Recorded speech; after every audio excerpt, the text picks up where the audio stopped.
After a long wait since the release of Valorant, the overlords at Riot Games have blessed our lives with the first new official map post-launch. ICEBOX is a map that clearly hasn't followed the same mold that the original 4 maps have taken after, and that has led to a breath of fresh air in the Valorant gameplay department. With that being said, there's a lot to learn about this new map, and in this video, we will jump right into how to dominate and get a head start on the map ICEBOX. What is up, ProGuides family? It's your host, Sergeant Frost, and today we are going to give you guys 10 tips to dominate on the map ICEBOX. But before we do that, you guys know what time it is. Yup, that's right, it's time for our question of the day. Today's question is, what agents do you think are the best for playing on ICEBOX so far? From my studying of the map, ICEBOX is a very vertical play-oriented map. That makes Jett, OMEN, and Raze great for this map as they have mobility tools that allow them to take advantage of various high ground positions around the map. Let us know in the comment section down below what your answers are. Alright, I think that's enough for our question of the day. Now let's dive into these tips to dominate on the new map ICEBOX. If you have been lucky enough to play ICEBOX multiple times so far this patch, you will notice that the map has a distinct feel to it when it comes to map movements, holding sites, and rotations. This brings us to our first tip, and that is how to rotate properly on defense. The first thing you need to acknowledge when you're on the subject of rotating on this map is checking high ground spots and deep corners when rotating across the map. It's no secret that verticality is one of the main themes behind the design of this map. This means there are a multitude of high ground spots, cubbies, tight angles, and general hiding spots you need to check and clear when moving around the map.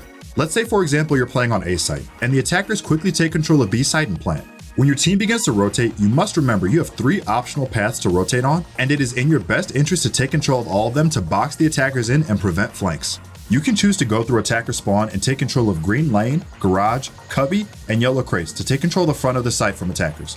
Or you can choose to go through mid and take control of kitchen, snow pile, and B hall to gain control of the entirety of B site. Or even for your third option, you can choose to go the long and safe way through CT spawn and take control of hut, backsite, snowman, and B fences. These are 3 different options, and each one will give you the different angles to approach B site and clear attackers out of post-plant positions. Remember, B site is exceptionally small compared to the sizes of other sites across all the other maps in Valorant. This means there is more room for attackers to set up and spread out post-plant positions across the general B area.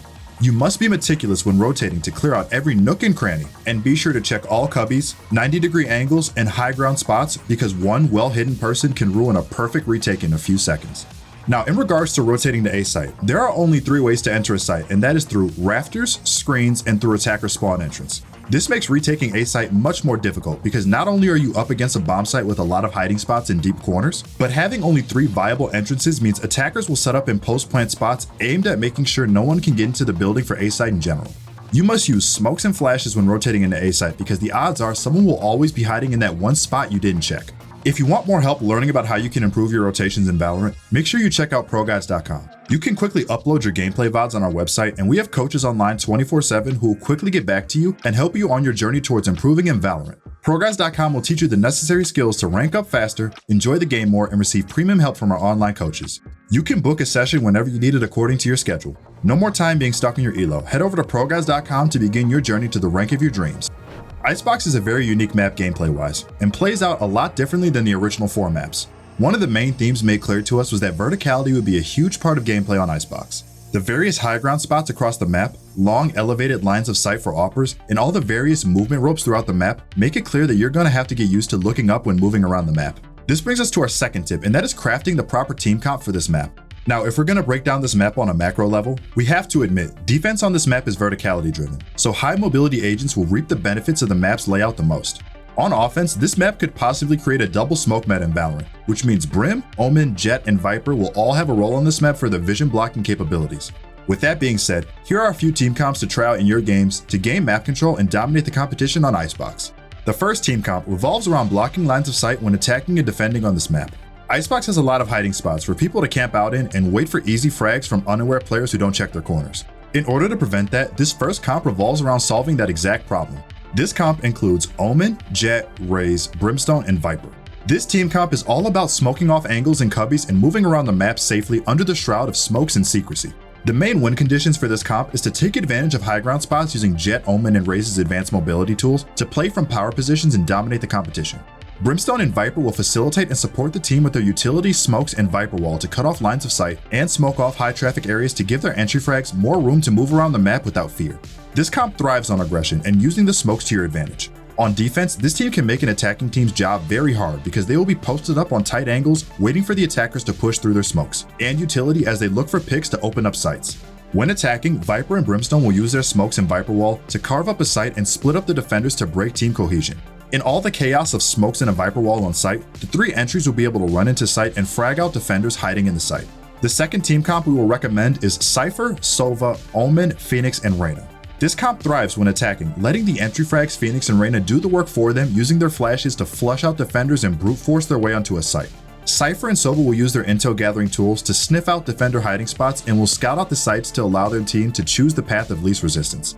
On defense, Sova, CYPHER, and OMEN will be used to slow down attackers' pushes, using their utility to maintain control over site. Phoenix and Reyna will play aggressively on defense, pushing out of their site, looking to use their flashes and abilities to gain map control and put pressure on the attackers around the midsections of the map. Our third and final team comp is a defense-oriented site denial lineup that makes breaking into site near impossible and makes retaking sites easy. This comp is CYPHER, Killjoy, Breach, OMEN, and Sage. The amount of utility, traps, flashes, and stalling power this comp has is insane. The main goal of this comp is to win 12 rounds of defense with ease, and this lineup of agents makes that goal a very real possibility. CYPHER and Killjoy traps make the attacking team's job of entering onto a site very difficult because of the utility they will need to burn to get through the defense's setup. OMEN and Breach make retaking sites easy because of their flashes. OMEN's mobility with his Shrouded Step and ult also is a very big advantage when trying to retake sites. And Breach's ult and Fault Line make exterminating attackers a breeze. Sage is mostly in this comp for her stalling power, her wall, and slow spring. Stalling on this map is a very powerful strategy due to the fact that rotating takes a long time and burning time off the clock is always a good strategy when forcing the attackers to make mistakes. These are a few team comps you can try in your games to dominate the competition and win more games on ICEBOX. For our third tip, we will be showcasing a few long lines of sight we know about to get a leg up on your competition. These lines of sight favor long-range weapons such as the AWP, Guardian, and Vandal, and are great for early picks and to stop pushes. The first line of sight is looking down Yellow Crate's box into B Green and B Garage. This is a nice line of sight for AWPs looking to get early picks at the start of the round. Both attackers and defenders have a fair chance of peeking this corner and landing a nice frag. Attackers have the cover of all the crates when looking down B Green into B Spawn. This will allow you to check the back box from a distance, and the further you push up, you will be able to see on top of Yellow Crates. Defense has the upper hand though, as the defender can be on top of Yellow Crates or back box to start the round and have the advantage of already being scoped in. The second line of sight we will discuss is B site looking under B tube. This is the line of sight that favors defenders as they will be able to see under and on top of B tubes. This is a nice spot to watch for attackers who want a short path to B site and will allow you to shut down a push by yourself with an easy pick. The third line of sight is A rafters to A belt. This is a nice line of sight for AWPers who want to get the initial pick on attackers when they push into A site.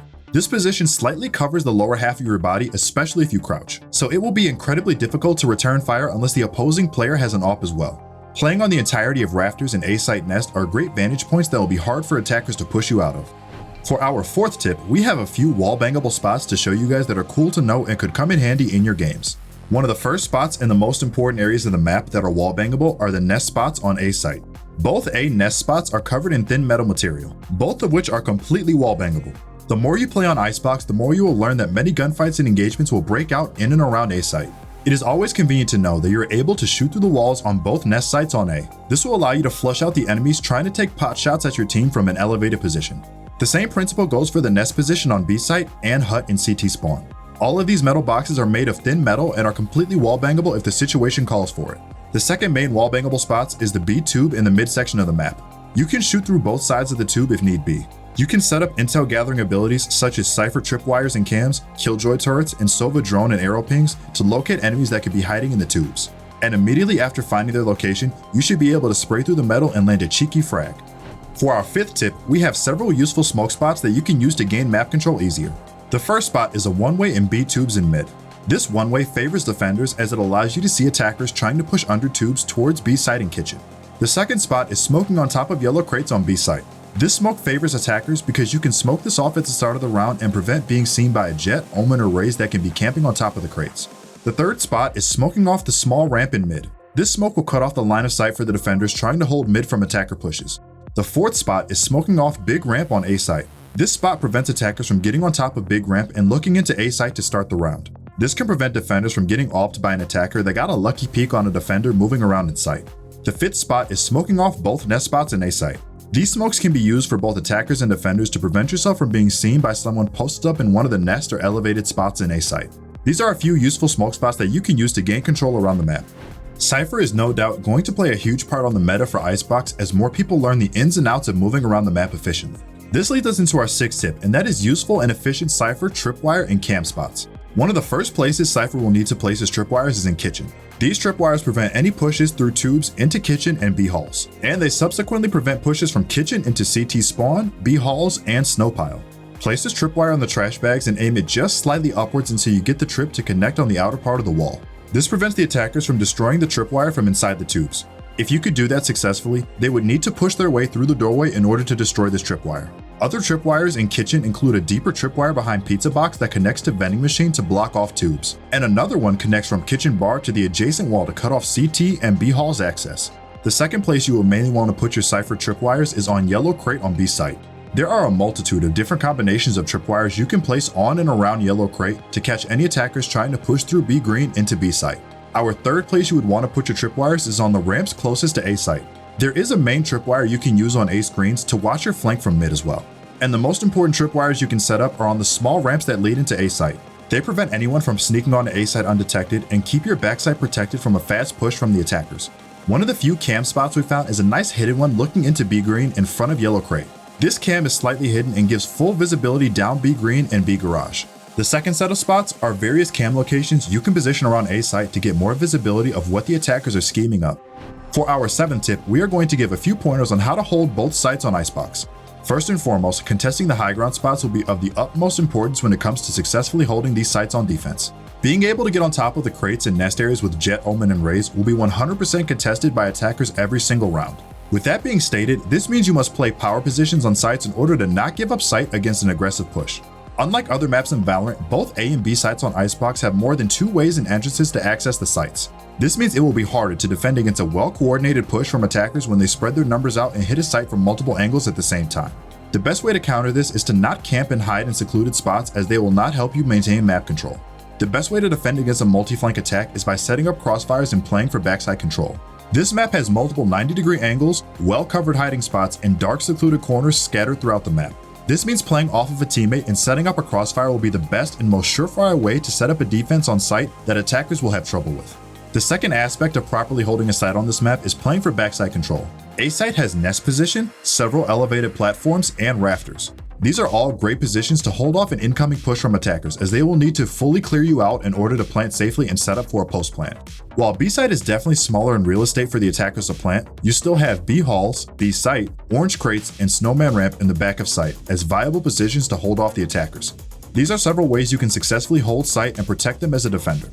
For our 8th tip, we will be talking about optimal and efficient ways to retake sites on ICEBOX. Retaking sites on this map is a lot easier than the other maps in Valorant due to having multiple ways to access and enter each site. In my opinion, you should have 3 people on or towards A site, as B site is more open compared to A site and has multiple flank routes accessing the site. In theory, since A site is harder to retake, having 3 people on the site in particular should make it easier to hold against attackers. In the event that you lose control of A site and the bomb goes down, the most important areas you will want to take control of to retake the site are rafters, screens, and belt. Taking control of rafters and screens will give you backside control, which will force the attackers to engage you to prevent you from accessing the spike plant spot. These will be highly contested areas in a post-plant situation, but retaking control of them will almost guarantee success in a retake scenario. Gaining control of belt and ramp will allow your team to take control of the front of site and come up behind the attackers in their post-plant spots. Having a player raining down fire from belt on attackers trying to hold a post-plant will be a difficult task in and of itself. And if you can combine taking all of these areas at once, it is almost a surefire victory for your team. Now, as for B site, this site is easier to retake because you have access to B green, mid-map, tubes into B hall, and CT spawn. Fighting for control of any or all of these areas when trying to retake will allow you to completely surround the attackers. And assuming you win your gunfights, there is no feasible way for the attackers to successfully hold the site in a post plant. For our 9th tip, we will be talking about the optimal ways to attack on ICEBOX. Attacking on ICEBOX can be tricky but not impossible if you have the right team comp. This is a very agent-specific map when it comes to having success when attacking. When attacking on both sites, smokes and flashes are very important. For example, when attacking on A site, you will need to keep the rafters, pipes, and nest areas smoked off. This will give you the protection you need to stay safe from ops and defenders posted up in concealed positions looking to get free picks on attackers. Secondly, you will need flashes from a breach, phoenix, or omen to clear out the defenders playing on the ground level of A site. There are a lot of places to hide and post up on with rifles in this site, so it is important that you check every corner and hiding spot to make sure your planned attempt doesn't get ruined by one sneaky defender playing smart in sight. As for B site, smoking off yellow crate, back site, and B site halls will be the best way for you to safely move into B site. B site, while still small in real estate compared to A, has multiple long lines of sight looking at the main interior of the bomb site. Be careful when it comes to dealing with AWPs, as CT spawn and mid-map have areas that AWPers can quietly move into and pick off attackers trying to hold control of B site after the initial push. Be sure to watch all flanks, as retakes are trickier to defend against due to the multitude of rotation routes that lead into B site as well. For our final tip of the day, we will briefly touch on the power of OMEN and some of his TP spots around the map. It should be restated how powerful OMEN is on this map due to the verticality ICEBOX brings. One of the first tips regarding OMEN is that you can shadow step teleport through both sides of B fence. This is convenient when you are holding back sight and you don't want to expose yourself to yellow crates as you move forward towards B site. Another shadow step location is on top of yellow crates. If you walk up close enough and aim high enough, you can get on top of there with one shadow step. And from on top of the yellow crates, you can look down towards B green and shadow step onto the gray crane lift. This is a nice spot to start the round off on, as most attackers will not look up and see you sitting there. Another great shadow step location is getting close to B tubes and teleporting on top of the tubes to get a better vantage point into B site. This is a great spot if you have the AWP and want to get a better off angle looking at B site. On A site, there aren't that many cheeky shadow spot locations, but you will still be able to shadow step across all the platforms on A site to move around the site quickly. Well everyone, that is all we have for the 10 tips to dominate on ICEBOX. If you liked the video, then be sure to drop a like and consider subscribing if you enjoyed the content. We upload new videos just like this one every single day, and the best way to stay notified of that is by ringing that notification bell. Don't forget to check out ProGuides.com to gain access to some truly amazing coaching. Remember to stay safe out there, and I will see you all again very soon.